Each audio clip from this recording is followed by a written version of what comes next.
हमारा श्रृंगी ऋषि शिलालेख 1428 ईस्वी का।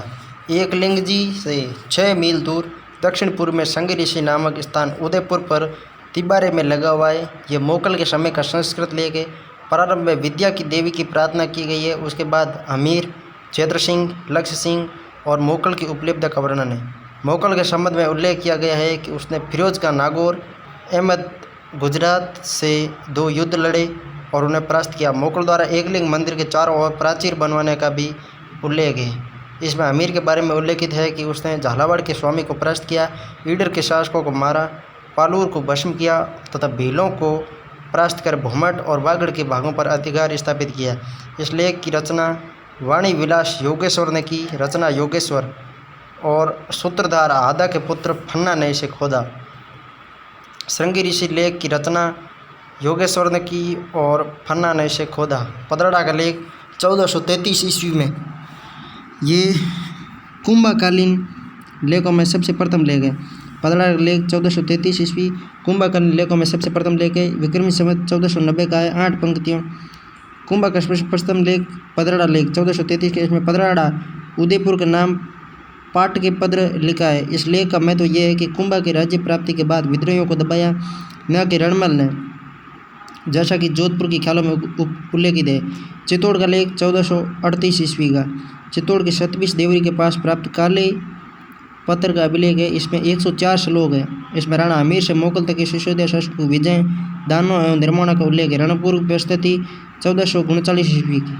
रणकपुर प्रशस्ति 1439 ईस्वी की। इसमें रणकपुर के चौमुखा मंदिर के बाएं स्तंभ में उत्कीर्ण है। इसकी भाषा संस्कृत लिपि नागरी है।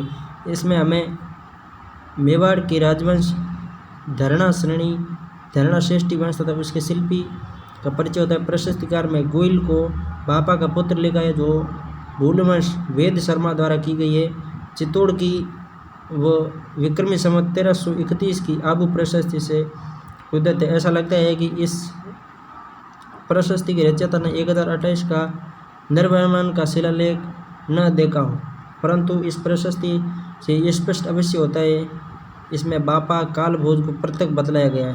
डॉक्टर गोविंद ईजाचंद ओझा द्वारा इन दोनों को एक ही नाम मानने के सुझाव पर प्रश्न चिन्ह लगा दिया जाता है।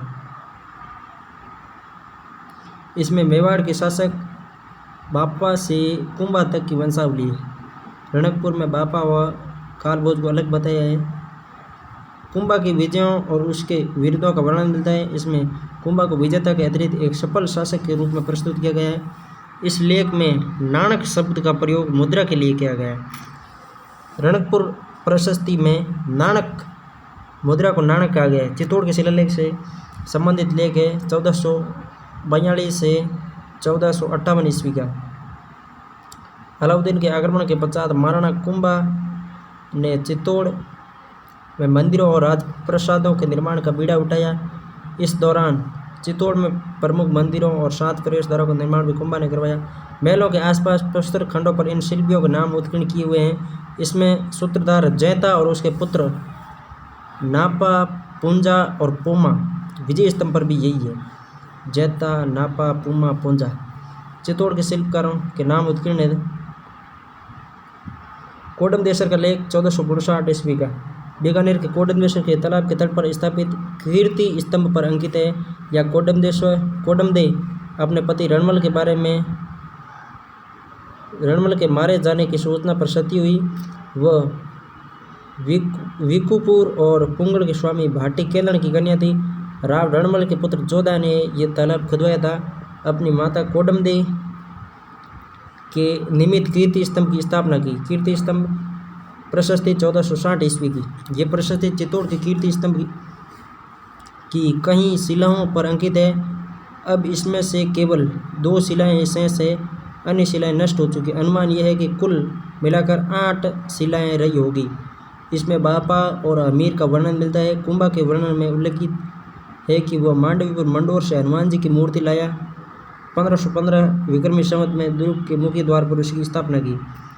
कुंभा के द्वारा सपादलख, नारायणा, वसंतपुर और आबू जीतने का वर्णन है। इस प्रशस्ति में कुंभा को दानगुरु, राजगुरु और शैलगुरु कहा गया है।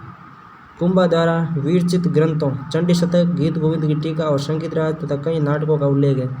इसके अलावा मालवा और गुजरात की सम्मिलित सेनाओं को परास्त करने का वर्णन है। अंत की पंक्ति के प्रशस्तिकार महेश भट्ट का वर्णन है। कीर्ति स्तंभ प्रशस्ति का रचयिता महेश भट्ट था। 15वीं शताब्दी की राजस्थान की राजनीतिक, धार्मिक, सामाजिक तथा सांस्कृतिक स्थिति में इस प्रशस्ति का बड़ा महत्व है। कीर्ति स्तंभ प्रशस्ति का रचयिता कौन था? महेश भट्ट था। कुंभलगढ़ प्रशस्ति का रचयिता भी आगे आएगा।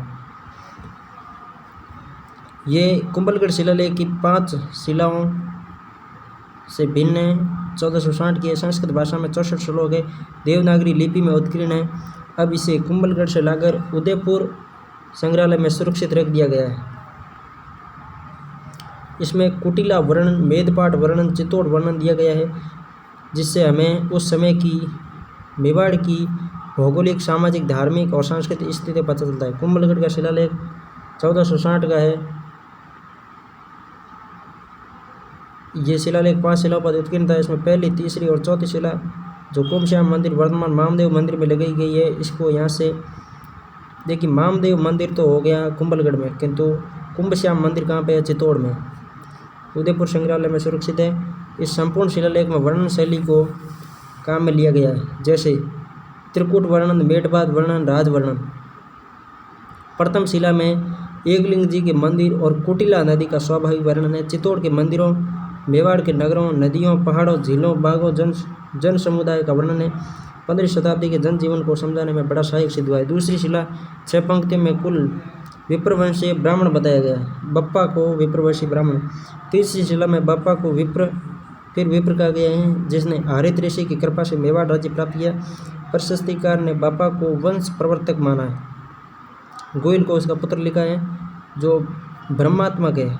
इसमें दिया गया है कि राजवर्णन एकलिंग महात्म्य के राजवर्णन से मिलता जुलता है। इस शिला में रतन सिंह की चित्तौड़ रक्षा मृत्यु हो जाने के बाद खुमान के वंशज लक्ष्मण सिंह के दुर्ग रक्षा करते हुए अपने प्राणों की आहुति देना और उस अवसर पर उसके 7 पुत्र दुर्ग रक्षा में काम आने का वर्णन है। इसकी चौथी शिला में हमीर के वर्णन में उसके चेलावट जीतने का वर्णन है और राणा हमीर को विषम घाटी पंचानन कहा गया है। इस प्रशस्ति की रचयिता संभवतः कान्हा व्यास है। कुंभलगढ़ प्रशस्ति की रचयिता कान्हा व्यास। कीर्ति स्तंभ प्रशस्ति के कवि महेश। कुंभलगढ़ के कान्हा व्यास, और लेकिन ओझा के अनुसार महेश। वैसे माना कान्हा व्यास जाएगा, ओझा के अनुसार थोड़ी चलता है सारे काम। एकलिंग के मंदिर की दक्षिण द्वार प्रशस्ति 1488 ईस्वी की। उदयपुर के एकलिंग मंदिर के दक्षिण द्वार पर ताक पर लगाई गई यह प्रशस्ति महाराणा रायमल द्वारा इस मंदिर के जीर्णोद्धार समय की उत्कीर्ण की गई। इसमें मेवाड़ की हमीर से लेकर रायमल तक के राजाओं के संबंध में कई घटनाओं का उल्लेख होने से यह प्रशस्ति मेवाड़ के इतिहास के लिए बड़ी महत्वपूर्ण है। इसमें बापा के संन्यास लेने, हमीर, क्षेत्र सिंह, लक्ष्मण सिंह, बोकड़ कुंभाद्वारा एकलिंग मंदिर के समय समय पर दिए गए अनुदान का वर्णन है। महाराणा लाका द्वारा जोटिंग भट्ट को पीपली गांव व धनेश्वर भट्ट को पंचदेवला गांव दिए। क्षेत्र सिंह द्वारा धर्मशालाओं व तड़ांगों के निर्माण तथा कुंभा द्वारा कुंभलगढ़ दुर्ग का निर्माण, चित्तौड़ दुर्ग के मार्ग को चौड़ा करवाना, लक्ष्मी मंदिर बनवाना, रामकुंड के निर्माण करवाना आदि का वर्णन है। इस प्रशस्ति में मेवाड़ के शासकों की सैनिक उपलब्धियों का वर्णन है। इस प्रशस्ति को सूत्रधार अर्जुन ने उत्कीर्ण किया। उसी की देखरेख में एकलिंग मंदिर का एकलिंग प्रशस्ति को किसने उत्कीर्ण किया? अर्जुन ने उत्कीर्ण किया। और अर्जुन की देखरेख में ही एकलिंग मंदिर का जीर्णोद्धार हुआ। गोसुंडी की बावड़ी 1504 ईस्वी। गोसुंडी शिलालेख तो 2वीं शताब्दी ईस्वी का है, किंतु गोसुंडी की बावड़ी का लेख 1504 ईस्वी के। इसमें कुल 25 श्लोक है। रायमल की रानी श्रृंगार देवी, जो मारवाड़ के राव जोधा की पुत्री थी। गोसुंडी की बावड़ी का निर्माण रायमल की रानी श्रृंगार देवी ने करवाया, जो जोधा की पुत्री थी। गोसुंडी की बावड़ी रायमल जो कुंभा का पुत्र था। गोसुंडी की बावड़ी चित्तौड़ में बनाए जाने का उल्लेख है। रायमल द्वारा मालवा के सुल्तान को परास्त करने का वर्णन है। मारवाड़ के रणमल और जोधा की उपलब्धियों का वर्णन है। श्रृंगार देवी के रायमल के साथ विवाह का रोचक वर्णन है। उसके प्रशस्तिकार कई मवेशर है। कुंभलगढ़ प्रशस्ति कान्हा व्यास है। गोसुंडी के महेश्वर है। कीर्ति स्तंभ के महेश्वर है। राठौड़ विदा की छतरी 1504। राजसमंद के सेवित्री गांव में रूपनारायण मंदिर की परिक्रमा में राठौड़ विदा की छतरी है, जिसमें 3 स्मारक पत्र खड़े किए। इसमें रायमल के पुत्र कुंवर संग्राम सिंह द्वारा गृह क्लेश में जान बचाकर भागने और उसकी जान में राठौड़ बीदा द्वारा अपने साथियों सहित लड़ते हुए काम आने का वर्णन है। बीका स्मारक 1504 में। बीका की मृत्यु तो 1504 में होगी। कल एक क्वेश्चन गलत आया था, उसमें 1540 तक बीका शासनकाल बताया गया था, जो गलत है। बीका की मृत्यु तो 1504 में होगी। बीकानेर में राव बीका की मृत्यु के बाद बने स्मारक पर बीका की मृत्यु पर 3 रानियों को सती होने का उल्लेख है। सिवाना बलोत्रा के लेख 1537 ईस्वी का है। जोधपुर शासक राव मालदेव की सिवाना विजयी का सूचक है। हीरावाड़ी जोधपुर ग्रामीण का लेख 1540 ईस्वी का है। ये लेख राव मालदेव के समय का है। ऐसी प्रसिद्धि है कि जब राव जी की सेना ने नागौर विजय के उपरांत इधर उधर गांवों को लूटना आरंभ किया, इस समय सेनापति जैता का मुकाम हीरावाड़ी नामक स्थान वर्तमान रजलानी पर था। इसके प्रभाव के कारण वहाँ शांति बनी रही। ये लेख रजलानी बावड़ी पर लगा है। हीरावाड़ी जोधपुर ग्रामीण का 1540 का, सिवाना बालोत्रा का 1537 का। जोधपुर शासक राव मालदेव की सिवाना विजय का सूचक है। सारण का लेख 1580 का है। पाली के सारण मारवाड़ जंक्शन, सारण मतलब मारवाड़ जंक्शन कह सकते हैं, नामक स्थान पर राव चंद्रसेन की ही दह क्रिया की गई। वर्तमान में मतलब मारवाड़ जंक्शन से पूर्व में सारण की पहाड़ियाँ हैं, ठीक है ना। मारवाड़ जंक्शन से किस दिशा में? पूर्व से। इस पर राव चंद्रसेन की घोड़ों पर सवार प्रतिमा और उसके आगे 5 स्त्रियां खड़ी हुई हैं, जो उसकी सती हुई थी। नौलखा बावड़ी प्रशस्ति 1587 की। ये प्रशस्ति डूंगरपुर की नौलखा बावड़ी से मिली है। नौलखा बावड़ी प्रशस्ति। इस बावड़ी का निर्माण मारवाड़ आश्कन की रानी परिमल देवी ने करवाया। वागड़ के चौहानों की इतिहास की जानकारी प्रशस्ति में महत्वपूर्ण है, क्योंकि चौहान लाखन से लेकर 1587 ईस्वी के वागड़ के चौहान की वंशावली उपलब्ध है। बीकानेर के प्रशस्ति या रायसिंह प्रशस्ति 1594। बीकानेर प्रशस्ति 1594 की, जो 1500 कब शुरू हुआ था? 1990 से 1594 के मध्य, ठीक है। बीकानेर के किले के सूरजपोल के द्वार पर एक पार्श्व में लगी हुई है, जो महाराजा राय सिंह के समय की है। इसकी भाषा संस्कृत है। इस प्रशस्ति ज्ञात होता है कि 30 जनवरी 1599 को बीकानेर किले का निर्माण आरंभ किया गया। जनवरी से जनवरी में पूर्ण हुआ। जनवरी 1599 को शुरू हुआ और 94 में पूर्ण हुआ। जनवरी में बृहस्पतिवार को शुरू हुआ, बृहस्पतिवार को पूर्ण हुआ, ठीक है। 1599 जनवरी 1599 को शुरू हुआ, जनवरी 1594 को पूर्ण हुआ। निर्माण का काम मंत्री करमचंद की देखरेख में संपूर्ण। बीका से लेकर रायसिंह तक की बीकानेर के शासकों की उपलब्धियों का परिचय मिलता है। इसकी 60वीं पंक्ति से रायसिंह के कार्यों का उल्लेख है। रायसिंह को साहित्य एवं काव्य का अनुरागी, विद्वानों का आश्रिता एवं एक अच्छा कवि, विद्या प्रेमी होना बताया गया। इस शिलालेख का रचयिता जैता नामक जैन मुनि है। बीकानेर या रायसिंह प्रशस्ति के रचयिता जैता नामक जैन मुनि है। आमेर का शिलालेख 1612 का। इसमें जहांगीर के राज्य की दुहाई दी गई है, जैसे आमेर और मुगल राज्य की निकटता का बोध होता है। इसमें कछवा वंश को रघुवंश तिलक कहकर संबोधित किया गया है। कछवा वंश को रघुवंश तिलक। इसमें पृथ्वीराज कछवा, उसके पुत्र भारमल, उसके पुत्र भगवंतदास एवं पुत्र महाराजदार मानसिंह के नाम क्रम से दिए गए। भारमल, भगवंतदास और मानसिंह के नाम क्रम से दिए। इस लेख से स्पष्ट है कि मानसिंह भगवंतदास का पुत्र था। ये लेख संस्कृत भाषा और नागरी लिपि में उत्कीर्ण है। जगन्नाथ कछवा की छतरी 1613 की। भीलवाड़ा के मंडल में प्रताप के विरुद्ध जगन्नाथ कछवा का अंतिम अभियान था। भीलवाड़ा के मंडल में जगन्नाथ कछवा भारमल का पुत्र की 32 खंभों की छतरी बनी हुई है। इस पर एक लेख लिखा हुआ है। मेवाड़ आक्रमण के लौटते हुए जगन्नाथ कछवा का मंडल में देहांत हुआ। इस छतरी जहांगीर के राज्यकाल में निर्माण हुआ है। डूंगरपुर के गोवर्धन जी के मंदिर की प्रशस्ति। ये प्रशस्ति 1623 ईस्वी की। डूंगरपुर के गैब सागर के किनारे गोवर्धन जी का मंदिर कहाँ है? डूंगरपुर गैब सागर के किनारे। महाराणा पूंजा के समय की है। इसे ज्ञात होता है कि महाराणा पूंजा ने पुंजपुर बसाकर पुंजेला तालाब बनवाया। छापरताल झील कहाँ पे है? दूदू में। उसने अपने राजधानी डूंगरपुर में नौलखा नामक बाग लगवाया। गैब सागर तालाब की पाल पर गोवर्धन नाथ का विशाल मंदिर बनाया गया डूंगरपुर में। खमनौर की एक छतरी का लेख। राजसमंद 1624 का है। राजसमंद के खमनौर गांव के बाहर ग्वालियर के राजा रामशाह के पुत्र शालीवान की छतरी है। इस लेख से प्रमाणित होता है कि प्रताप के पुत्र करण सिंह ने हल्दीघाटी युद्ध में काम आने वाले शालीवाहन के लिए छतरी बनाकर योद्धाओं के प्रति अपनी श्रद्धा प्रकट की। खमनोर में छतरी बनवाई शालीवाहन की किसने बनवाई? करण सिंह ने, जो प्रताप का पुत्र और अमर सिंह का पुत्र था। ओंकारनाथ की प्रशस्ति 1647 ईस्वी की। ये प्रशस्ति ओंकारनाथ मंदिर के बाहर के भाग में लगी हुई है। इस प्रशस्ति में राणा शाखा के प्रमुख व्यक्तियों का जैसे अमीर, लक्ष्य सिंह, मोकल, कुंभकर्ण, रायमल, सांगा, उदय सिंह, प्रताप, अमर सिंह, करण सिंह, जगत सिंह आदि के नामों तथा उपलब्धियों का वर्णन है। इस प्रशस्ति का लेखक मुकुंद भूधर था। ओंकारनाथ प्रशस्ति का लेखक मुकुंद भूधर था। जगन्नाथ की प्रशस्ति 1652 ईस्वी की। उदयपुर के जगन्नाथ राय मंदिर जगदीश मंदिर के सभा मंडप में दोनों तरफ श्याम पत्र पर उत्कीर्ण है। इस प्रशस्ति के पूर्वार्ध में बापा से लेकर सांगा तक के पूर्वजों की उपलब्धियों का वर्णन है। प्रताप के समय लड़े गए हल्दीघाटी के युद्ध का वर्णन है। जगन्नाथ प्रशस्ति में प्रताप के समय लड़े गए हल्दीघाटी युद्ध का वर्णन है। वास्तविक युद्ध का वर्णन भी वास्तविकता के लिए है। मंदिर अर्जुन की निगरानी और भंगोरा गोत्र के सूत्रधार भाणा और उसके पुत्र मुकुंद की अध्यक्षता में बना। जगन्नाथ मंदिर जगन्नाथ राय मंदिर भाणा और उसके पुत्र मुकुंद की अध्यक्षता में बना। इस प्रशस्ति के अनुसार माना जगत सिंह ने लाखों रुपए की लागत से रायमहल के निकट जगन्नाथ राय बनाया। जगन्नाथ राय या जगदीश मंदिर। राजमहल के निकट जगन्नाथ राय जगदीश मंदिर बनवाया। जगत सिंह ने पिचोला के तालाब में मोहन मंदिर बनवाया। रूपसागर तालाब बनवाया। इस प्रशस्ति का रचयिता कृष्ण भट्ट था। जगन्नाथ राय का कृष्ण भट्ट जगन्नाथ राय का रचयिता कृष्ण भट्ट था।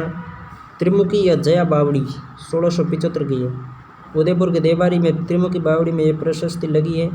इस बावड़ी का निर्माण महाराणा राज सिंह प्रथम की रानी राम रसदे ने जया बावड़ी के नाम से करवाया। इसको अब त्रिमुखी बावड़ी कहते हैं।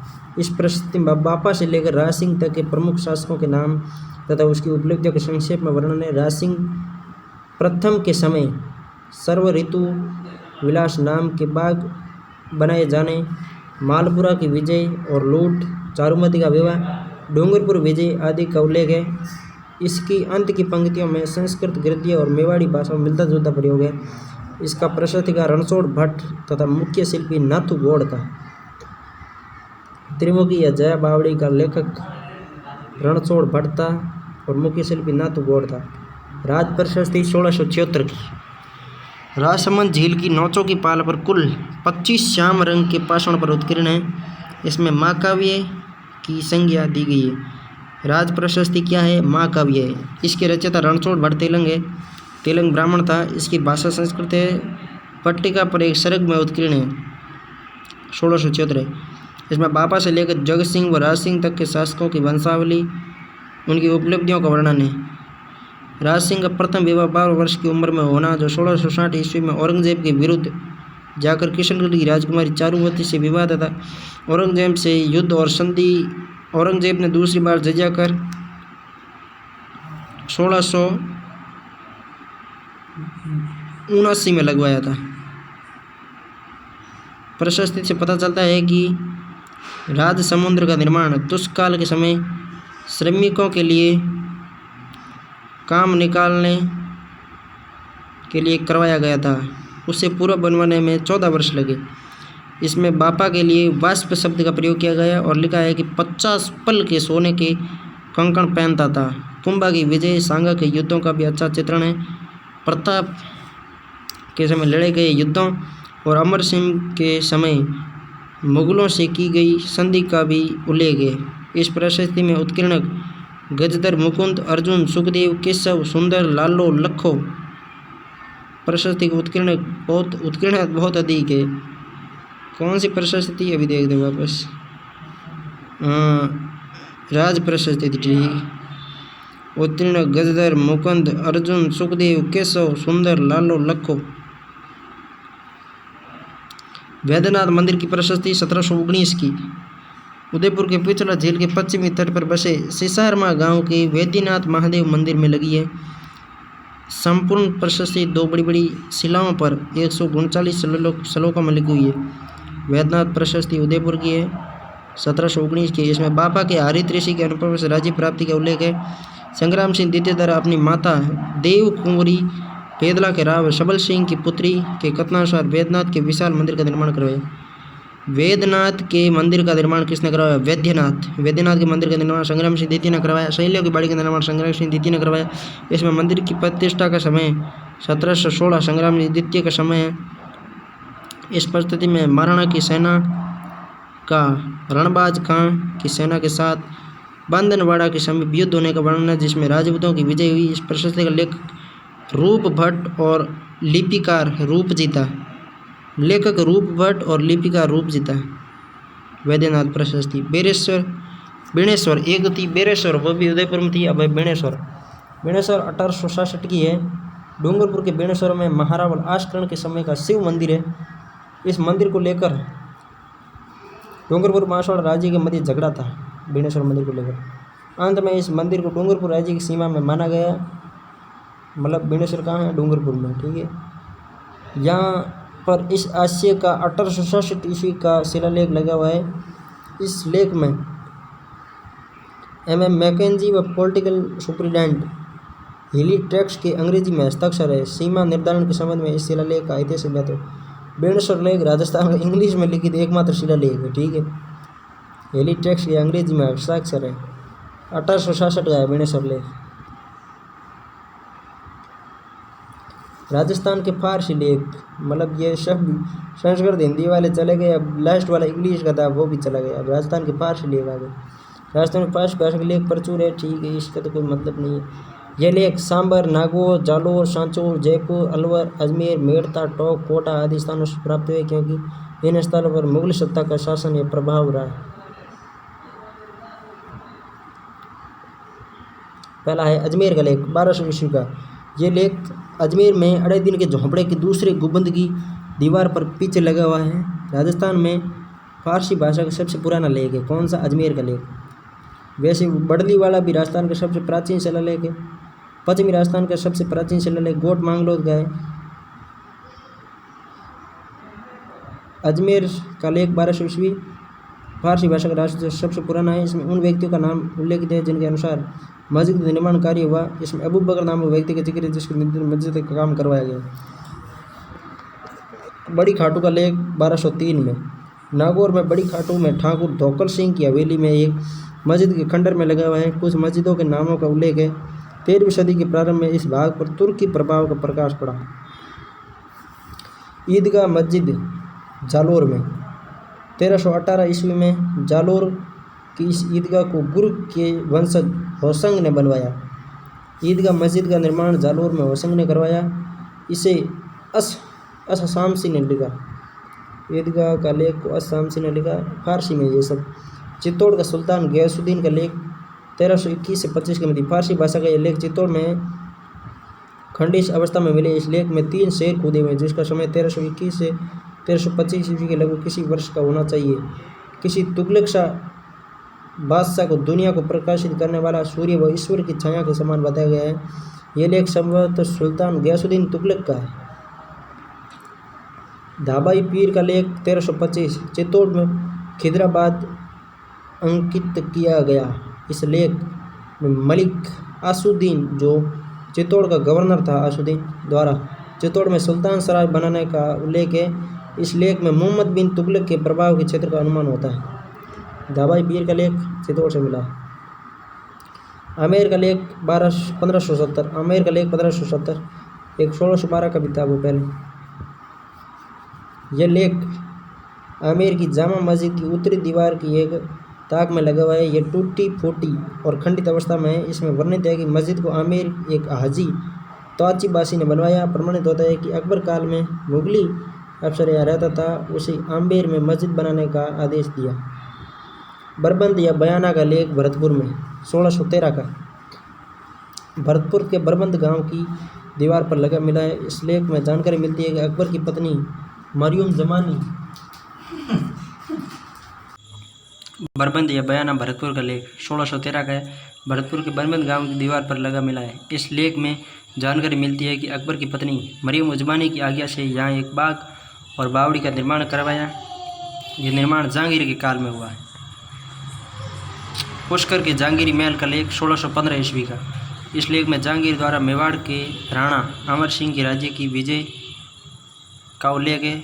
सम्राट जहांगीर द्वारा पुष्कर में राजप्रसाद बने जाने के आदेश है। यह प्रसाद अनिराय सिंह दलन के निरीक्षण में बनाए गए। शाहजहानी मस्जिद अजमेर में 1637 ईस्वी में है।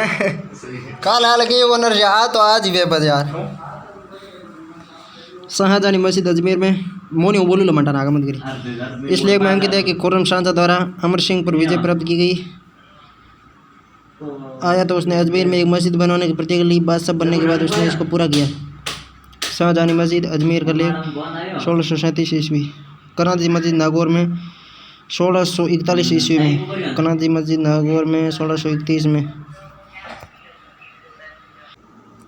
मकराना की बावड़ी का डिडवाना मकराना की बावड़ी डिडवाना में 1651 ईस्वी की। इस लेख में मिर्ज़ा अली बेग ने यह सूचना दी कि ऊंची कौम के लोगों के साथ निम्न वर्ग के लोग कुएं से पानी नहीं खींचें, अर्थात इस लेख से तत्कालीन जाति प्रथा का बोध होता है। मकराना बावड़ी 1651। दरगाह बाजार की मस्जिद अजमेर का लेख 1652 ईस्वी का। इस लेख से जानकारी मिलती है कि इस मस्जिद का निर्माण संगीतज्ञ मियाँ तानसेन के कलामत की पुत्री बाई तिलोकदी ने 1652 ईस्वी में करवाया था। शाहजहानी दरवाज़ा अजमेर में 1654 में। इस लेख से ये पता चलता है कि शाहजहाँ की धर्मांधता उसने 1654 में मूर्ति पूजा पर प्रतिबंध लगा दिया था। इससे शाहजहाँ की कट्टर नीति प्रमाणित होती है। शाहजहानी दरवाजे से अमरपुर नागौर का लेख 1655 ईस्वी का। इस लेख से हमें चौहानों के धर्म परिवर्तन के होने के उदाहरण मिलते हैं। इसके अतिरिक्त नागौर के आसपास के गांव में 17वीं शताब्दी के समय में इस्लाम का प्रभाव बढ़ गया था। इसमें वर्णित दीन जावासा के मऊड़ा गांव में महमूद द्वारा एक मस्जिद बनवाई गई। यह मोहम्मद उस्मान चौहान का लड़का था। बकालिया नागौर का लेख 1670 का। इस लेख में तो है कि इसलिए है कि नागौर जिले के उस समय औरंगजेब का प्रभाव था। उस काल में धर्म परिवर्तन एक साधारण घटना बन गई थी। इसमें वर्णित है कि यह मस्जिद एवं बावली यानी बावड़ी और एक ताल हमीद की पुत्री किलोल बाई ने बनवाई थी। हमीद संगीतज्ञ गोपाल का लड़का था। अमीर किसका लड़का था? गोपाल का। शहबाद का लेख 1679 ईस्वी। शहबाद 12 का लेख 1679 ईस्वी। कोतवाली के निकट एक चबूतरे से मिला है। इसे मुगल बादशाह औरंगजेब के समय वसूल किए जाने वाले विभिन्न करों की जानकारी मिलती है। इसमें वर्णित है कि कस्बे के महाजन व्यापारी और ब्राह्मणों ने शाही दरबार में उपस्थित होकर औरंगजेब से फरियाद की थी कि उसने अपनी अचल संपत्ति पर शायर यानी कर की वसूली न की जाए। सांबर की मस्जिद जयपुर ग्रामीण का लेख है। ये लेख 1697-98 का है। एक कब्र के पास पड़ा हुआ मिला था। इस लेख से ये जानकारी मिलती है कि औरंगजेब के शासनकाल में एक मस्जिद की जगह सब्ज अली द्वारा यह मस्जिद बनवाई गई थी। ईदगाह अजमेर का लेख 1773 का। ईदगाह अजमेर का लेख 1773 का। इस लेख में दरगाह का निर्माण चमन बेग द्वारा करवाया जाना अंकित है। इस लेख में ख्वाजा मोइनुद्दीन चिश्ती तथा उसके शिष्य फखरुद्दीन तथा शमसुद्दीन की प्रशंसा की गई। ईदगाह का लेख अजमेर में मोइनुद्दीन चिश्ती, फखरुद्दीन और शमसुद्दीन की प्रशंसा की गई। जामी मस्जिद का लेख मेड़ता में 1808 में। इस लेख से जानकारी मिलती है कि इस मस्जिद का निर्माण औरंगजेब द्वारा करवाया गया। मेड़ता में जामी मस्जिद का निर्माण औरंगजेब द्वारा कराया गया। मारवाड़ के राजा ढोकल सिंह ने इसकी मरम्मत करवाई। तारागढ़ की सैयद हुसैन की दरगाह का लेख 1813 का। तारागढ़ की सैयद हुसैन की दरगाह का लेख 1813 ईस्वी के। इसमें वर्णित है कि हिजरी सन 1227 से 1239 में शाह सिंह सवार की दरगाह में राव गुमनाजी सिंधिया के दालान का निर्माण करवाया। इससे सिंधिया मराठों की धार्मिक सहिष्णुता का पता चलता है। जामे मस्जिद भरतपुर में 1845 ईस्वी। इससे भरतपुर के शासकों की धर्म सहिष्णुता प्रवृत्ति की जानकारी मिलती है। इसमें वर्णित है कि ब्रज महाराजा बलवंत सिंह के आदेश से भरतपुर में मुस्लिम प्रजा व सैनिकों के चंदे से उक्त मस्जिद बनवाई गई। बलवंत सिंह ने भरतपुर में जामी मस्जिद का निर्माण 1845 में करवाया। राजस्थान के प्रमुख दानपत्र इतिहास के स्रोत के रूप में दानपत्रों का महत्वपूर्ण स्थान है, क्योंकि इसके लिए तांबे की चत्रों में काम में लिया जाता था। वैसे कागज का प्रयोग पूर्व मध्यकाल से हो चुका था, परंतु स्थायी अनुदानों का अंकन तांबे की चत्रों पर उत्कीर्ण किया जाता, जिससे उनके नष्ट होने का भय कम रहता था। ये ताम्रपत्र संस्कृत एवं स्थानीय भाषा में होते थे। पूर्व मध्यकालीन युग में इन दान पत्रों में संस्कृत का प्रयोग तथा उत्तर मध्यकाल में स्थानीय भाषा काम में ली जाती थी। प्रथम चरण में इसमें प्रयुक्त की गई भाषा लिपि कुटिल थी, परंतु ज्यों ज्यों स्थानीय भाषा का प्रभाव बढ़ा, महाजनी लिपि का प्रयोग हुआ। इन ताम्रपत्रों को राज परिवार के इष्ट देव के नाम से शुरू किया जाता था, जैसे श्री गणेशाय नमः, रामो ज्योति, श्री एकलिंग जी, श्री सीताराम जी, श्री लक्ष्मी नारायण जी, श्री माता जी, श्री महादेव जी। इन दान पत्रों का ऐतिहासिक महत्व बहुत है, क्योंकि इनके कई राजनीतिक घटनाओं, आर्थिक व्यवस्था तथा व्यक्ति विशेष की जानकारी हमें मिलती है। इस अनुदान देने वाले की धर्मपरायणता का बोध होता है और अनुदान लेने वाले की क्षमता का भी संकेत मिलता है। किसी भी समय के ताम्रपत्र से उस समय की भूमि संबंधी सूचनाएं मिलती है, क्योंकि विशेष रूप से अनुदानों में भूमि दान का महत्व सबसे अधिक रहा है। पहले भूमि दान ही होती थी, वर्तमान में पैसे देते थे, पैसे नहीं थे पहले। इन दान पत्रों से वंशक्रम को निर्धारित करने तथा शासन अधिकारियों के नाम को क्रमबद्ध जानने में मदद मिलती है। ऐसे अनुदान विशेष रूप से पर्वों, धार्मिक कार्यों, यात्रा के अवसर, मृत्यु, विजय के उपलक्ष्य में आदि मौकों पर दिए जाते थे। कभी कभी चारण, भाट और ब्राह्मणों आदि के भरण पोषण के लिए, ठाकुर की पूजा प्रतिष्ठा के लिए भी दान पूज किए जाते थे। दुलेव का दान पत्र 1679 ईस्वी का संस्कृत भाषा का यह ताम्रपत्र ऋषभदेव उदयपुर के एक ब्राह्मण के पास मिला है। इसमें वर्णित है कि किष्किंधा कल्याणपुरी के महाराज भेटी ने महाराज बपदत्ती के श्रेयास्त्र और धर्मादत्त उबारक नामक गांव को भट्टीनाग नामक ब्राह्मण को अनुदान दिया था, जो लगभग 623वां वर्ष इस समय हर्ष का संवत 23वां वर्ष जो 679 ईस्वी का है। इसमें संवत को अश्वाम्भुज संवत्सर कहा गया है। इसमें प्रयुक्त बपदी शब्द से संबंध बप्पा से होने की अनुमान किया गया है। मंथन देव का ताम्रपत्र 959 का यह ताम्रपत्र राजौरगढ़ अलवर के मंथन देव का है। इसमें गांव के प्रतिष्ठित व्यक्तियों के समक्ष देवालयों के लिए भूमि का उल्लेख है। यह क्वेश्चन परीक्षा में आ चुका है। संस्कृत भाषा का यह दानपत्र हरि ने खोदा। मंथन देव का दानपत्र हरि ने खोदा। राजौरगढ़ में बड़गुजरों के शासन से संबंधित जानकारी मिलती है। ब्रोज गोत्र का ताम्रपत्र 978 ईस्वी का। इसमें सप्त सिंधु भारत से लेकर गंगा कावेरी तक के गुर्जर वंश के अभियान का वर्णन है। इस ताम्रपत्र के आधार पर कनिंगम ने राजपूतों को युची जाति यानी कुषाण की संतान माना है, जो कुषाण शासक कनिष्क के भारत में कनिष्क के काल में भारत आई। ब्रॉन्ज गुर्जर शिलालेख में राजपूतों को युति जाति कुषाण से माना है कनिंगम ने। धारावर्ष का ताम्रपत्र 1180 ईस्वी का है।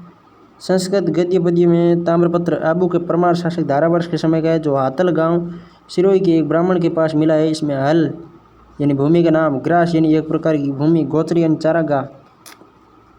वीरपुरी का दानपत्र 1185 ईस्वी का है। यह दानपत्र सलूमर में जयसमंद झील के पास वीरपुर यानी गांतोड़ गांव में मिला है, जो गुजरात के चालुक्य शासक भीमदेव द्वितीय के सामंत, वागड़ के वटपदक, बड़ौदा के शासक अमृतपाल देव का है। इसमें 56 प्रदेश के गातोड़ गांव में लिसाड़िया नामक एक अरहट और 2 हल की भूमि दान का उल्लेख है। इसमें अरहट यानी रेट के लिए हल, 50 बीघा भूमि का सूचक, मंडल जैसे जिले की इकाई, नायक एक विशिष्ट पद शब्दों का प्रयोग है। इसमें सामंत एवं ठक्कुर शब्दों का प्रयोग भी सामंत प्रथा के घोतक है। आड़ का ताम्रपत्र 1206 ईस्वी। संस्कृत भाषा का यह ताम्रपत्र गुजरात के सोलंकी राजा भीमदेव द्वितीय यानी भोला भीम का है। इसमें मूलराज से लेकर भीमदेव द्वितीय तक वंशावली है। इस दानपत्र से लेकर यह निश्चित होता है कि मेवाड़ पर गुजरात के राजाओं का अधिकार था। आहड़ मेवाड़ का एक मंडल यानी जिला था। पारसोली चित्तौड़ का ताम्रपत्र 1473 ईस्वी का। यह ताम्रपत्र महाराणा रायमल के समय का है। रायमल की पत्नी का नाम श्रृंगार देवी था, जो जोधा की पुत्री थी। इस ताम्रपत्र पर भूमि की किस्मों का प्रकार है, जो पीवण, गोरमो, माल, मगरा आदि नामों से है। भूमि की किस्में पीवण, गोरमो, माल, मगरा। इस भूमि को उस समय प्रचलित सभी लागों से मुक्त कर दिया गया था। पीवण, गोरमो, माल, मगरा। चीकला का ताम्रपत्र 1483 ईस्वी का। वागड़ी भाषा में उत्कीर्ण इस ताम्रपत्र से उस समय की ली जाने वाली लाग बाग का पता चलता है। उस समय पटेल या सुतार एवं ब्राह्मण खेती का कार्य करते थे। खेतों के टुकड़ों को कटकों में बांटने की पद्धति थी। जालिया गांव केकड़ी का ताम्रपत्र 1532 ईस्वी का है। यह ताम्रपत्र महाराणा विक्रमादित्य का है। इसमें वर्णित है कि महाराणा ने जालिया गांव वर्तमान अजमेर में बाई लसा, वर्तमान अजमेर नहीं, इसने केकड़ी लिखना था, ऊपर केकड़ी लिखा जालिया गांव तो नीचे भी केकड़ी लिखना, तो कहीं पे चेंज किया कहीं पे नहीं किया। जालिया गांव केकड़ी का ताम्रपत्र। बाई लसा से 1589 में विवाह करते समय पुरोहित जाना शंकर को मांडलगढ़ में पुण्यात दिया गया था। ताम्रपत्र से सिद्ध होता है कि उस समय उक्त संवत से महाराणा गद्दी पर बैठे थे। पूर्व चिकली 1483, पूर्व 1535, पूर्व भीलवाड़ा में चिकली 1483, पूर्व 1535। ताम्रपत्र महाराणा श्री विक्रमादित्य के समय का है। इस जानकारी मिलती है कि गुजरात शासक बहादुर शाह के चित्तौड़ आक्रमण के समय हाड़ी रानी कर्मावती ने जौहर में प्रवेश करते समय कर्ण तिवाड़ी को 1 हल भूमि दान में दी थी। कर्ण तिवाड़ी को इस ताम्रपत्र में जौहर की प्रथा व चित्तौड़ के दूसरे शाखे के समय की सटीक जानकारी मिलती है। गांव मेहंदी का ताम्रपत्र 1544 महाराणा उदय सिंह के समय के इस ताम्रपत्र में व्यास ब्रह्मदास को मेहंदी गांव भीलवाड़ा पुण्यात दिनांकित है। संभवतः शेषन सूरी के आक्रमण की संभावना में अनुदान किया गया था। ढोल का ताम्रपत्र 1574 मेहंदी किसने दी? उदय सिंह ने। ढोल किसने बताया? महाराणा प्रताप ने 1574 में, जब उन्होंने ढोल नामक गांव राजसमंद में सैनिक चौकी का प्रबंध किया था। उसी के प्रबंध जोशी पूनों को ढोल में भूमि अनुदान दी थी। गांव पीपली और ढोल दोनों महाराणा प्रताप संबंधित थे। 1574 में पीपली दिया था और ढोल दिया था 1574 में। ये ताम्रपत्र महाराणा प्रताप के समय महाराणा प्रताप द्वारा आचार्य बालाजी को पीपली राजसमंद देने का उल्लेख है। इस ताम्रपत्र से स्पष्ट होता है कि हल्दी घाटी युद्ध के बाद महाराणा प्रताप ने केंद्रीय मेवाड़ में अपनी प्रजा को पुनः बसाने का काम आरंभ किया था। ओडा गांव देखिए, ढोल पीपली ओडा गांव 1577 का है। ढोल 1574, पीपली 1574, ओडा गांव 1577 ईस्वी। ताम्रपत्र महाराणा के समय का है, प्रताप के समय का है। इसमें वर्णित है कि महाराणा प्रताप ने ओडा गांव राजसमंद पुरोहित राम भगवान काशी को पुण्यात दिया था। इसकी आज्ञा भामाशाह के द्वारा दी गई थी और पंचोली जैता ने इसे लिखा था। ओडा गांव को पंचोली जैता ने इसे लिखा था। मुकेश पंचोली है, जैसे भी पंचोली जैता है, ठीक है, वो उनकी जाति संबंध है। बनवीर के समय उदय सिंह को कुंभलगढ़ की गद्दी पर बैठने वाले सरदार में रावत खान कोठारिया ने प्रमुख भाग लिया। हल्दीघाटी की युद्ध के बाद जो अव्यवस्था हो गई थी, प्रताप ने उसको ठीक करने का काम आरंभ किया। गांव आसोटिया 1714 ईस्वी का महाराणा संग्राम सिंह द्वितीय के समय का है। आसोटिया गांव संग्राम सिंह द्वितीय, आसोटिया संग्राम सिंह द्वितीय। आसोटिया गांव राजसमंद को द्वारिका देश को भेंट करने का उल्लेख है। बेगू 1715 का। आसोटिया और बेगू दोनों किसके हैं? संग्राम सिंह के। आसोटिया तो है 14 का और बेगू है 15 का। बेगू ये ताम्रपत्र महाराणा संग्राम सिंह द्वितीय के समय का है। इसमें प्रहलाद को बेगू से एक रेट भूमि, पीवण, माल, बाग आदि देने का उल्लेख है। ये भूमि अनुदान सभी वृक्ष, कुएं, निवाण समेत किया गया था। इस ताम्रपत्र में खेतों के अलग अलग नाम दिए गए जो उस समय की भूमि विभाजन की प्रथा पर प्रकाश डालते हैं। गांव सियाड़ का ताम्रपत्र 1736 ईस्वी का। गांव सियाड़ का ताम्रपत्र, सियाड़ वर्तमान नाथद्वारा को कहते हैं, जगत सिंह द्वितीय के समय का है। गोवर्धन नाथ जी की भेंट, सियाड़ गांव नाथद्वारा को गोवर्धन नाथ जी की भेंट करने का उल्लेख है। इसमें सभी प्रकार के करों को माफ किए जाने और उस पर पाटवी गोस्वामी के अधिकार होने का उल्लेख है। राजस्थान के प्राचीन सिक्कों की दृष्टि से राजस्थान बड़ा समृद्ध है। प्राचीन काल से लेकर वर्तमान युग के अब तक कहीं लाखों संख्या में सोने, चांदी, तांबे, शीशे के सिक्के मिले। 4 प्रकार के सोने, चांदी, तांबे और शीशे के सिक्के मिले। इस पर अंकित लेख की संख्या, आकृति, चिन्ह आदि ऐतिहासिक तथ्यों को समझने में बड़े उपयोगी है। इन सिक्कों के अध्ययन से राजाओं की नामावली, वंश का परिचय, सिक्कों का अध्ययन न्यूमिस्मेटिक कहलाता है। स्थान विशेष किसी घटना विशेष की समुचित बोध होता है। या आगे नीचे देख, सिक्कों का अध्ययन न्यूमिस्मेटिक या मुद्रा शास्त्र और अभिलेखों का अभिलेख शास्त्र या एपिग्राफिक। राजस्थान में प्रचलित विभिन्न सिक्के, आड़ के उत्कीर्ण और से प्राप्त मोहरें और सिक्के। आहड़ के उत्खनन से 6 तांबे के सिक्के मिले। इंडो ग्रीक मुद्राएं व कुछ सील मोहरें मिली है जो ईसा पूर्व 3री शताब्दी से 2री शताब्दी ईस्वी तक के हैं। तांबे के सिक्कों की 3री शताब्दी से 2री सदी ईस्वी तक हैं। तांबे के सिक्कों का अंकन स्पष्ट नहीं पढ़ा जा सकता, लेकिन एक सिक्के पर त्रिशूल का अंकन दिखाया गया है। एक इंडो ग्रीक मुद्रा पर एक तरफ दोनों हाथों में तीर लिए हुए यूनानी देवता अपोलोडोटस का सिक्का आड़ से मिला है। ठीक है, यूनानी देवता अपोलो को कहाँ पर दिखाया? अपोलो आड़, अ से आड़, अ से अपोलो। दूसरी तरफ महाराजा त्रतस अंकित है जो आड़ से यूनानी शासकों के संबंध में है। अपोलोडोटस और त्रतस दोनों कहाँ से मिले? आड़ से मिले। इंडो ससेनियन सिक्के। राजस्थान की सीमा से में 5वीं सदी से 12वीं सदी तक कुछ ऐसे सिक्कों का प्रचलन हुआ जिन पर ईरान के ससेनियन वंश के नरेशों के सिक्कों का प्रभाव है। मुद्रा शास्त्र में इन सिक्कों को इंडो ससेनियन सिक्के के नाम से जाना जाता है। सूजस स्रोत है। ईरानी शासकों व भारत में आए थे, उनके सिक्कों को इंडो ससेनियन कहा जाता है। इंडो ससेनियन यानी राजस्थान में ससेनियन वंश का शासन था। इन सिक्कों का एक बहुत बड़ा खजाना 94,000 सिक्के कासिंद्रा गांव सिरोही से प्राप्त हुए। इनसे 7वीं से 9वीं सदी तक के सिक्कों का संग्रह है। इसके अतिरिक्त ये आहोर,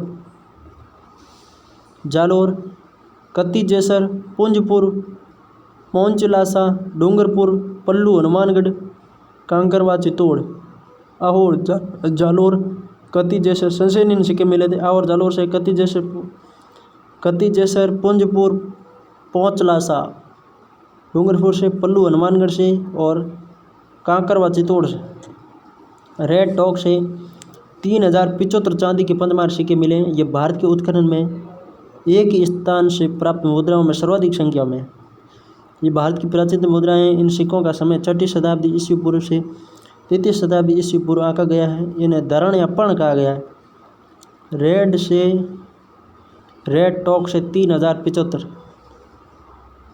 रेड टॉक से 3000। इन सिक्कों का आकार एक समान नहीं है। इनका वजन एक समान है। आकार समान नहीं है, वजन एक समान है। 57 ग्रैन या 52 रत्ती।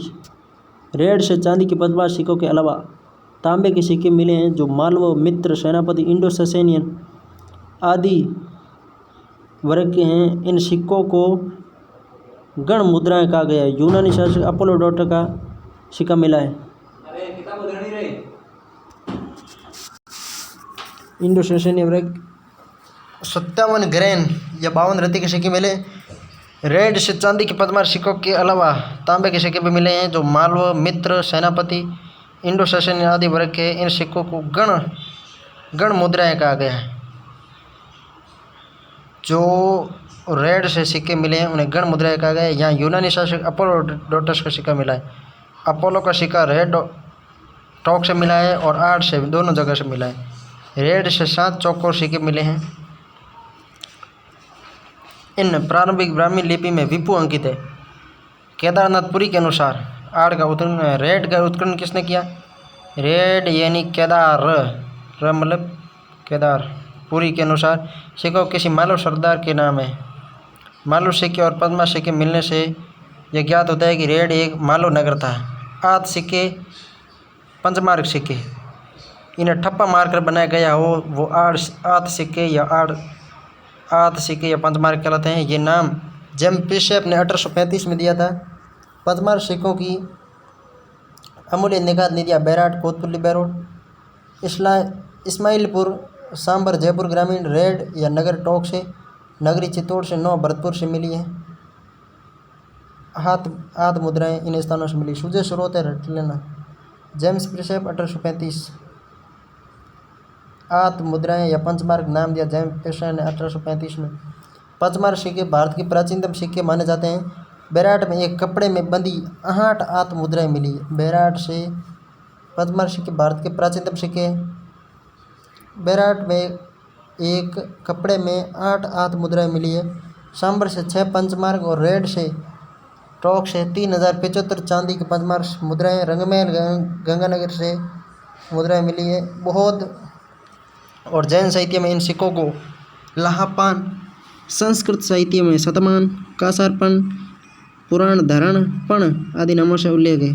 मालवगण के सिक्के। मालव जाति उस समय मौर्य, कुषाण, गुप्त आदि की अधीनता में रही थी। इसके सिक्के रेड टॉप तथा नगरी चित्तौड़, सवाईमाधोपुर, पूर्वी राजस्थान में हजारों की संख्या में मिले हैं। इन पर कहीं मालवाना जय तथा मालव सेनापति के नाम जैसे माप्ये, मजूप, मापे जय, मगजस अंकित रहता है। इनका समय ईसा पूर्व दूसरी सदी से ईसा की दूसरी सदी तक रहा है। सेनापति मुद्राएं। रेड टॉक से 6 सेनापति मुद्राएं प्राप्त हुई है, जिनमें 5 चौकोर और 1 गोल है, जिसमें ब्राह्मी लिपि में वच्च घोष अंकित है। मित्र मुद्राएं। ईसा पूर्व की दूसरी शताब्दी की मुद्राओं पर सूर्य मित्र, ब्रह्म मित्र, ध्रुव मित्र आदि अंकित है। राजन्य सिक्के। पूर्वी राजस्थान में राजन्य अंकित है। राजन्य पूर्वी राजस्थान, जो ईसा पूर्व प्रथम शताब्दी के राजन्य पूर्वी राजस्थान से यह सिक्के गण एक जाति द्वारा तैयार किए गए। इन सिक्कों पर अग्रभाग में मनुष्य की मूर्ति अंकित है। उन पर खरोष्टी में राजन्य जनपद अलवर में था लगभग। इसके पृष्ठ भाग पर नंदी की आकृति है। योद्धे सिक्के। राजस्थान के उत्तरी और पश्चिम भाग में योद्धे के सिक्के काफ़ी संख्या में मिले, जिनका समय ईसा पूर्व की 400 वर्ष से गुप्त साम्राज्य के पतन तक माना जाता है। इस ईसा पूर्व दूसरी शताब्दी के सिक्कों पर नंदी, वृषभ और स्तंभ यूप की आकृति मिलती है। इन पर ब्राह्मी लिपि में योध्याना बहुधाना के, योद्धयानाम बहुधाना के, योद्धयानाम बहुधाना के योद्धे गणधर सिक्के सांबर और नौ भरतपुर से और सांबर से मिले। नगर मुद्राएं। नगर या करकोट। टॉक से अंग्रेज अधिकारी कार्लाइल ने। रेड से केदारनाथपुरी और टॉक से भी नगर से भी केदारनाथपुरी था। मालवों के 6000 तांबे के सिक्के मिले हैं। कार्लाइल को मालवों के 6000 तांबे के सिक्के कहाँ से मिले? नगर से। माना जाता है कि इस स्थान पर मालवगण की टकसाल रही होगी। राजस्थान में मालवा जनपद के सर्वाधिक सिक्के प्राप्त हुए। नगर से मालवा जनपद के सर्वाधिक 6000 तांबे के सिक्के मिले कार्लाइल को। जैसे कि संसार में प्राप्त सिक्कों में सबसे हल्के व सबसे छोटे आकार के, जिन पर ब्राह्मी लिपि में दूसरी सदी ईस्वी पूर्व से ईसा की 34 सदी के 40 मालव सरदारों के नाम अंकित है। 6000 तांबे के सिक्के मिले हैं। नगर से मिले हैं। कार्लाइल को मिले हैं। राजस्थान में मालव जनपद के सर्वाधिक सिक्के हैं और संसार के सबसे हल्के व छोटे सिक्के हैं। इतनी इनकी विशेषताएं। रंगमहल के उत्खनन से सिक्के। रंगमहल गंगानगर से कुल 105 तांबे के सिक्के प्राप्त हुए, जिनमें से अधिकांश के चिन्ह नष्ट हो गए हैं। इनमें से कुछ सिक्कों का श्री बीवर के अध्ययन किया गया है। कुषाणोत्तर काल के नाम माने गए हैं, जिन्हें मुरंडा नाम दिया गया है। रंगमहल से प्राप्त मुरंडा मुद्राएं। इनमें कुछ ईसा पूर्व द्वितीय शताब्दी के और कुछ पंचमानक गण मुद्राएं। इनमें से एक सिक्का कनिष्क प्रथम का है, जिसे भाले पर झुकता हुआ लंबे कोट व वेदी सहित अंकित किया गया है। इसी तरह हविष्क, वाजिष्क, कनिष्क तृतीय एवं मुरंडा की मुद्राएं अपने अपने चिन्हों से सहित पाई गई है। इन मुद्राओं के अध्ययन से प्रतीत होता है कि रंगमहल का क्षेत्र कनिष्क तृतीय के काल में अधिवासित हो गया था। इससे ये भी अनुमान किया जाता है कि क्षेत्र की ईसा की द्वितीय शताब्दी से लेकर 6ठी शताब्दी तक बसा रहा था। कौन? रंगमहल बसा रहा था। बैराट के उत्खनन से प्राप्त मुद्राएं। बैराट कोटपुतली बैरोड के उत्खनन से बौद्ध विहार के अवशेष मिले हैं, जिनके चौथे कमरे से एक मिट्टी के भांड में एक कपड़े में बंधी हुई 36 मुद्राएं मिली। बैराट से 36 मुद्राएं, जिसमें 8 पंचमारक चांदी की, 28 इंडो ग्रीक व यूनानी, जिसमें से 28 मुद्राओं में से 16 मुद्राएं यूनानी हैं। तो पीछे कितनी रही? 28 में से 16 यूनानी चली गई, तो आपके 8 है जो इंडो ग्रीक रह गई पीछे। नहीं 10, 16 और 4 नहीं 12 रह गई इंडो ग्रीक और 16 हो गई यूनानी मिनरल का होना। इस बात का प्रमाण है कि बैराट यूनानी शासकों के अधिकार में रहा। इन मुद्राओं से यह भी स्पष्ट होता है कि विजय की पहाड़ी पर बौद्धों के निवास स्थान थे और वे 50 ईस्वी तक बने रहे। सांबर के उत्खनन से प्राप्त मुद्राएं। सांबर जयपुर ग्रामीण के उत्खनन से 200 सिक्के मिले। इनमें 6 चांदी के पंचमार सिक्के हैं। इसके अलावा 6 तांबे की इंडो ससेनियन मुद्राएं भी मिली है। एक हविस की मुद्रा मिली है। इसी तरह एक चांदी की इंडो ग्रीक मुद्रा जो एंटीमा कोजनिकफोर्स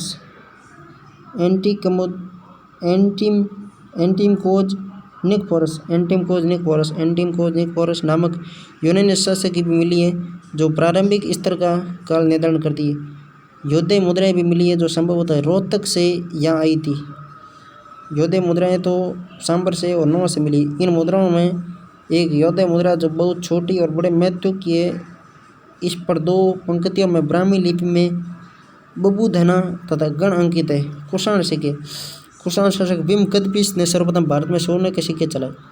सोने के सिक्के भारत में सर्वप्रथम किसने चलाए? कुषाण शासक भीम कदपिस ने। भारतीय मुद्रा शास्त्र की महत्वपूर्ण घटना है। राजस्थान से भी कुषाण शासकों के सोने व तांबे के सिक्के खेतड़ी, नीम का थाना, जमा, रामगढ़, जयपुर ग्रामीण और बीकानेर आदि स्थानों से प्राप्त हुए हैं। गुप्तकालीन सिक्के। बहना भरतपुर के नगलाचैल नामक ग्राम से गुप्तकालीन सोने के लगभग 1800 सिक्के मिले हैं। ये गुप्तकालीन स्वर्ण सिक्कों का सबसे बड़ा भंडार है। इनमें से सर्वाधिक सिक्के चंद्रगुप्त द्वितीय, विक्रमादित्य के समय के हैं। अन्य सिक्कों में कुमारगुप्त प्रथम, समुद्रगुप्त के सिक्के भी है। इनमें ब्राह्मी लिपि का प्रयोग किया गया है। ऐसा अनुमान किया जाता है कि 540 ईस्वी के बाद हुर्णों के आक्रमण के कारण इस खजाने को जमीन में गाड़ दिया गया। इन सिक्कों में चंद्रगुप्त प्रथम के 10, समुद्रगुप्त के 173 और ये क्या है, काचगुप्त है, कुछ नाम समझ में नहीं आ रहा है, के 10 है या 18 है। चंद्रगुप्त द्वितीय के 961, समुद्रगुप्त प्रथम के, कुमारगुप्त प्रथम के 625 तथा स्कंदगुप्त का 1 सिक्का है। 6 सिक्के खंडित अवस्था में मिले। राजस्थान में पुरातत्व विभाग को भेड़ टोक में रेड के निकट है भेड़ है। भेड़ से 6 गुप्तकालीन स्वर्ण मुद्राएं मिली।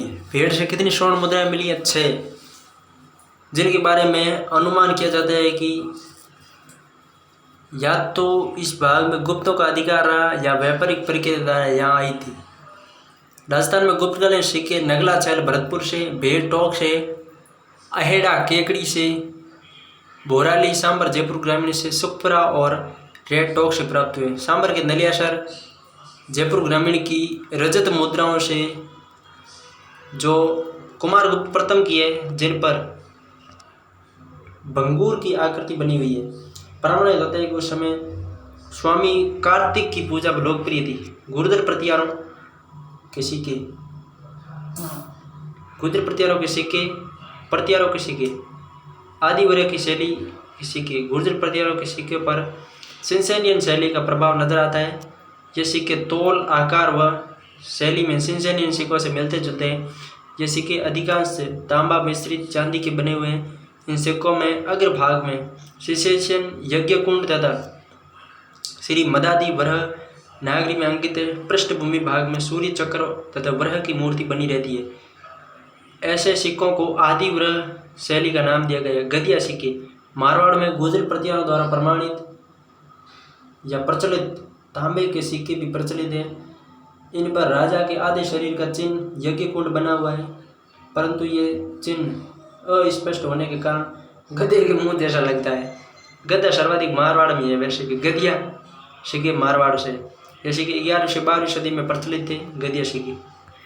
आदि वरह द्रंभ कन्नौज के शासक मिहिर भोज व विनायक पाल द्वारा प्रचलित सिक्के राजस्थान में पाए गए हैं। इन्हें आदि वरह द्रम कहा गया। चौहानों के सिक्के द्रम या विंसोपक रूपक दिनार राजस्थान में 11वीं से 13वीं शताब्दी तक सांबर, अजमेर, जालोर व नाडोल के चौहान शासकों के चांदी व तांबे के सिक्के प्राप्त हुए। चौहानों के शिलालेखों में इनके लिए द्रम या विंसोपक, रूपक, दिनार आदि नामों का प्रयोग किया गया है। इन सिक्कों पर नागरी लिपि में विशल देव द्रम, जय देव द्रम, अजय प्रिय द्रम, रूपक आदि अंकित है। चौहान के सिक्कों में अजय देव, सोमदेव, पृथ्वीराज तृतीय आदि के सिक्के बड़े प्रसिद्ध हैं। सोमेश्वर के सिक्के पर एक तरफ बैल और दूसरी ओर नाम अंकित मिलता है। अजय देव के सिक्के पर एक तरफ लक्ष्मी का चिन्ह, दूसरी ओर अजय देव खुदा हुआ है। मोहम्मद गौरी के सिक्के पृथ्वीराज तृतीय की पराजय के बाद मोहम्मद गौरी के 54 सिक्के अनुरूप देवनागरी में अपना नाम मोहम्मद बिन शाम अंकित कराकर सिक्के चलाए गए, जिससे वह आमजन में मान्यता प्राप्त कर सके। मुस्लिम शासक होते हुए भी उसने इन सिक्कों पर नंदी को अंकित करवाया। इसके अलावा इसके पृष्ठ भाग पर देवनागरी में आमिर शब्द अंकित किया गया है। मेवाड़ राज्य के सिक्के। मेवाड़ राज्य में सोने, चांदी और तांबे के सिक्के प्रचलित रहे हैं। वेब के अनुसार ये सिक्के इंडो ससेनियन शैली के थे। घुड़दर पत्थरों के भी इंडो ससेनियन के, मेवाड़ के भी इंडो ससेनियन के। द्रम व रूपक। चांदी के सिक्के द्रम व रूपक कहलाते थे। कासारपण। तांबे के सिक्के कासारपण, ढींगला। मेवाड़ में एक तो गदिया, किंतु मारवाड़ में ढींगला। गदा मेवाड़ में और ढींगला मेवाड़ में सिक्का प्रचलित था। ऐसे चांदी और तांबे के सिक्के नगरी या मध्ययुग से अब भी मिलते हैं। इन पर शिवी जनपद भी अंकित रहता है।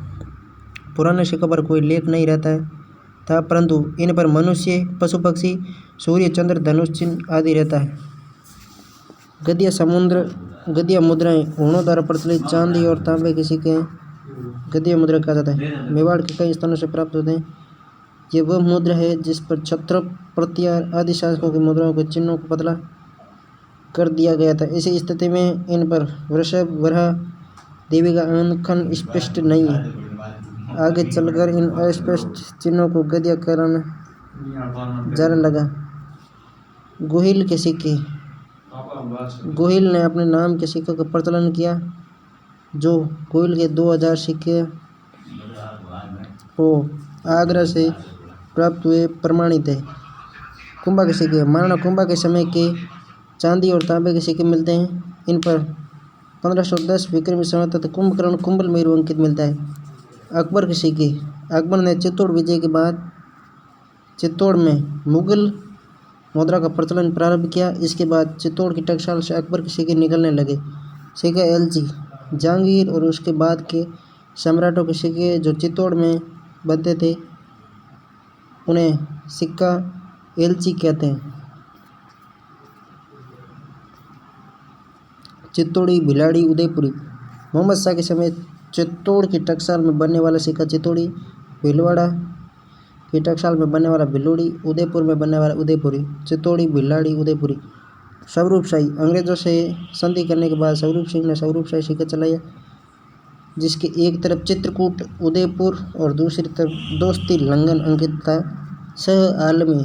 चित्तौड़ में सह आलमी रुपया भी प्रचलित था।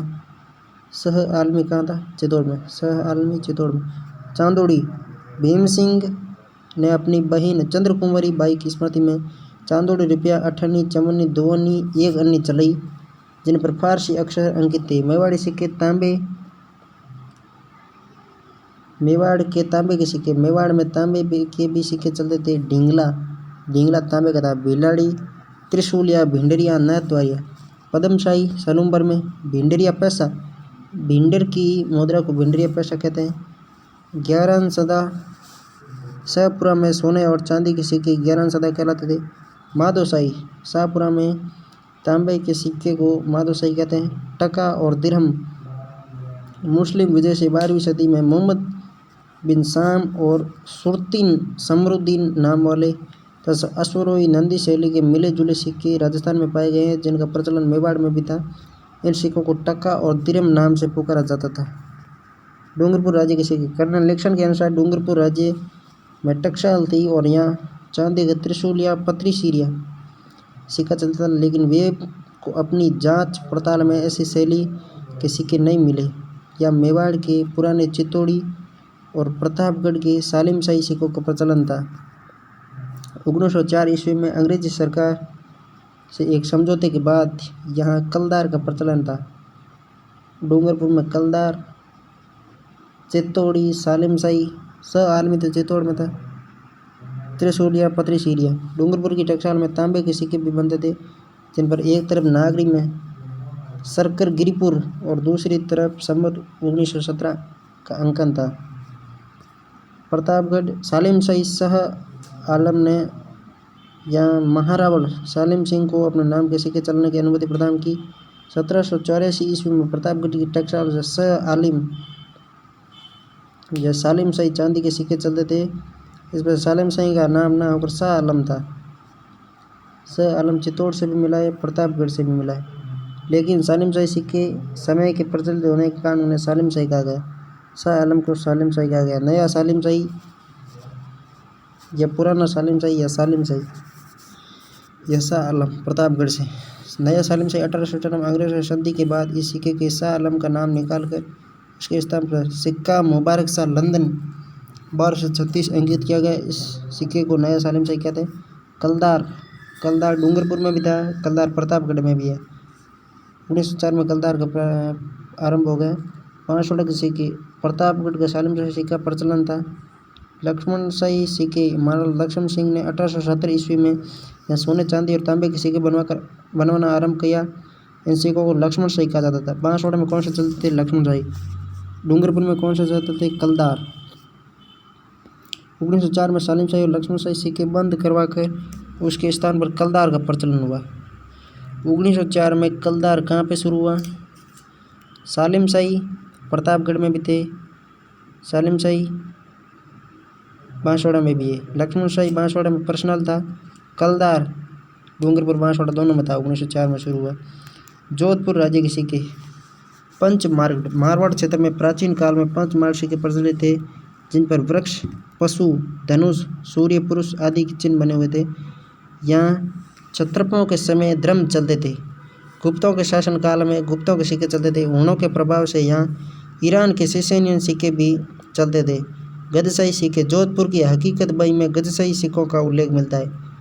महाराजा विजय सिंह ने जोधपुर में अपनी टकसाल खोली, जिसमें सोने चांदी और तांबे के सिक्के बनने लगे थे, जिसकी 1761 से 1858 ईस्वी तक चलते रहे।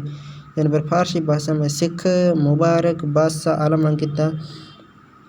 1858 से इन सिक्कों पर शाह आलम के स्थान पर विक्टोरिया का नाम अंकित लगा दिया गया।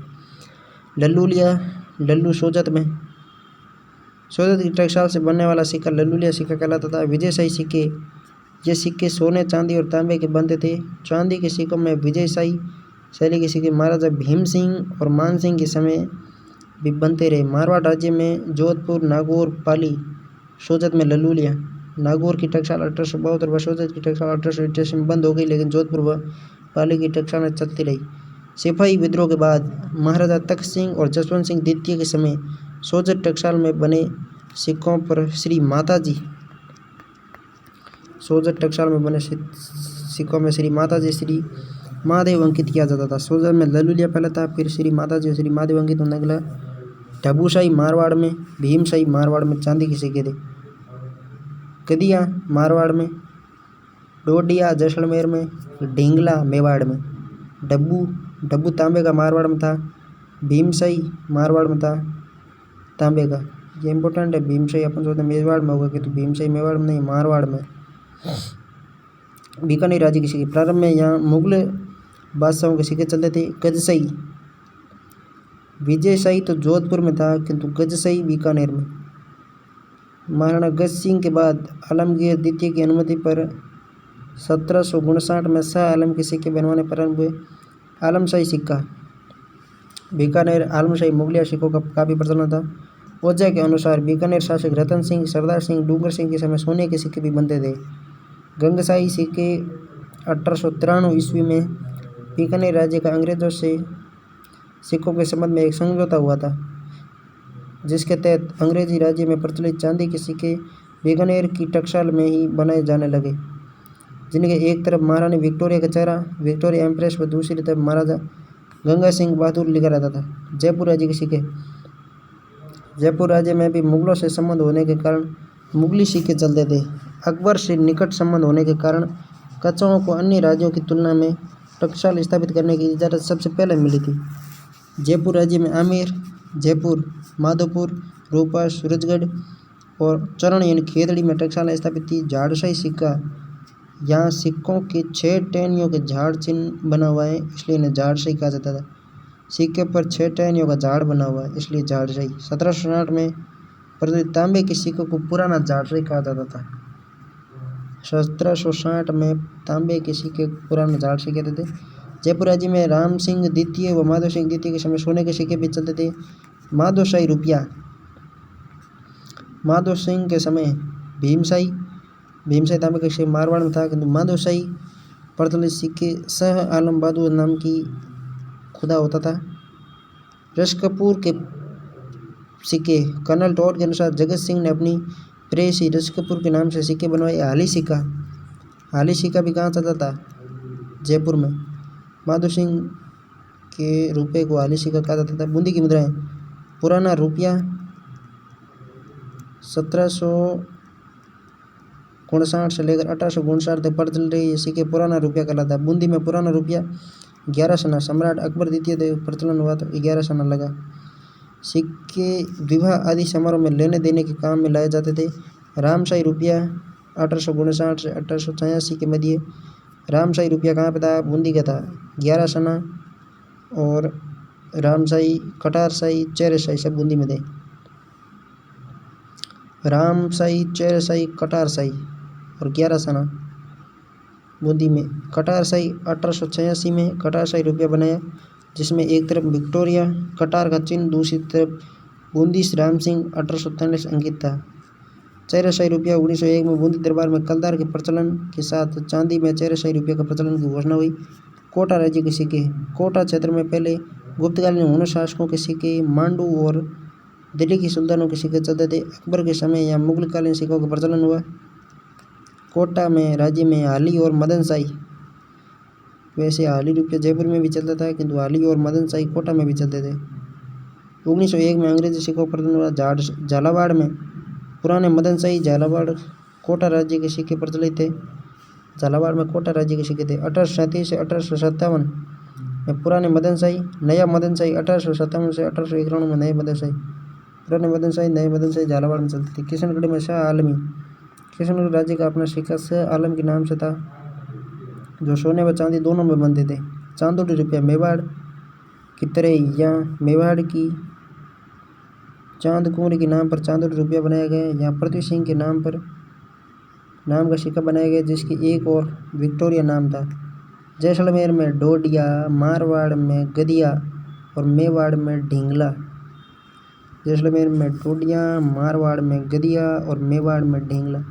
मोहम्मदशाही सिक्का, स्थानीय सिक्कों के प्रचलन होने से पहले जैसलमेर में चांदी का मोहम्मदशाही सिक्का चलता था। डोडिया, जैसलमेर में तांबे का सिक्का डोडिया कहलाता था। 1660 में पहली बार बनाया गया तांबे का सिक्का जैसलमेर में डोडिया कहलाता था। ये सिक्के इतने छोटे थे कि इनका प्रचलन कौड़ियों की भांति होता था। अक्षयशाही मुद्राएं, अक्षयशाही या अकयशाही जैसलमेर की थी। महाराणा अकय सिंह ने 1756 में अपनी टकसाल में चांदी का अक्षयशाही मुद्रा बनवाया। भरतपुर राज्य के सिक्के, भरतपुर राज्य में डींग व भरतपुर में 2 टकसाल थी।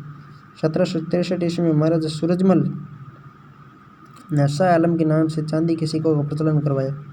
भरतपुर में शाह आलम चलते थे, चित्तौड़ में भी शाह आलम चलते थे, प्रतापगढ़ में भी शाह आलम चलते थे। महाराजा रणजीत सिंह ने डींग की टकसाल से